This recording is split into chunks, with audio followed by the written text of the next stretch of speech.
একটি ত্রিভুজের উচ্চতা তার ভূমির 3 গুণ অপেক্ষা 2 সেমি কম। ত্রিভুজ ক্ষেত্রটির ক্ষেত্রফল 20 বর্গ সেমি হলে ত্রিভুজটির উচ্চতা কত?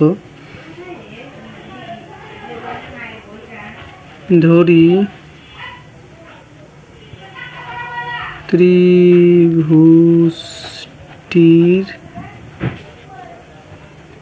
ভূমি সমান x সেমি,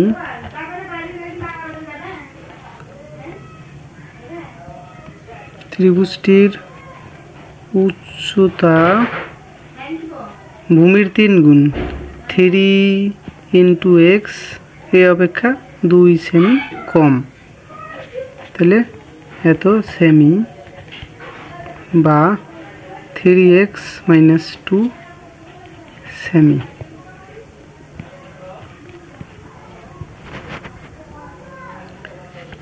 তাইলে আমরা জানি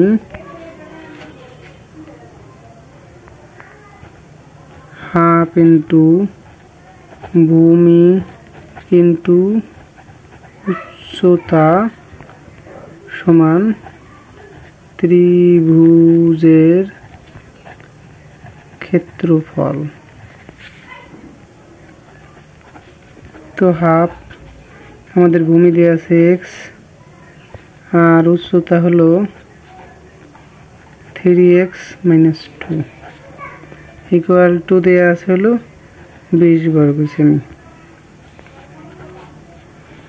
তো 3x² - 2x ইকুয়াল টু এটা উপাশে গেলে 20 ইন্টু হলো 2 বাই হলো 1, তাইলে 3x² - 2x ইকুয়াল টু 40 মানে 40। 3x²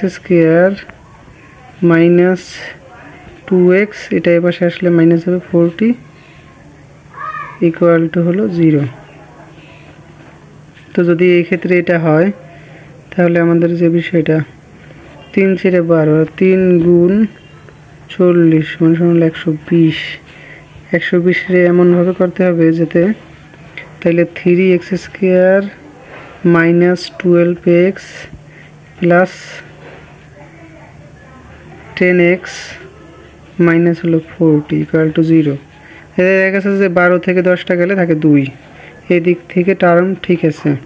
তো দুইটা থেকে কমন যায় কি? কমন যায় 3x কমন গেলে থাকে x মাইনাস 3 দিয়ে টেবা গেলে 3 × 12 4 প্লাস এখান থেকে আমি 10 কমন নিলাম, 10 কমন যায় x - 4 ইকুয়াল টু 0। তো x - 4 আর হলো 3x প্লাস 10 ইকুয়াল টু 0 হয়, তবে x - 4 ইকুয়াল টু 0 অথবা 3x প্লাস 10 ইকুয়াল টু 0। সুতরাং x ইকুয়াল টু হলো 4 আর 3x ইকুয়াল টু হলো -10, x ইকুয়াল টু -10 বাই হলো 3। তাহলে এই মানটি গ্রহণযোগ্য নয়, কারণ ঋণাত্মক মান গ্রহণযোগ্য নয়। তাইলে আমরা ভূমি পাইছি, উচ্চতা বের করতে হবে। তো সুতরাং ভূমি হলো 4 সেমি, তাইলে উচ্চতা সমান 3 × 4 - 2 সেমি, 3 × 12 মাইনাস হলো 2 সেমি, তাইলে 10 মানে 10 সেমি, এটাই অ্যান্সার।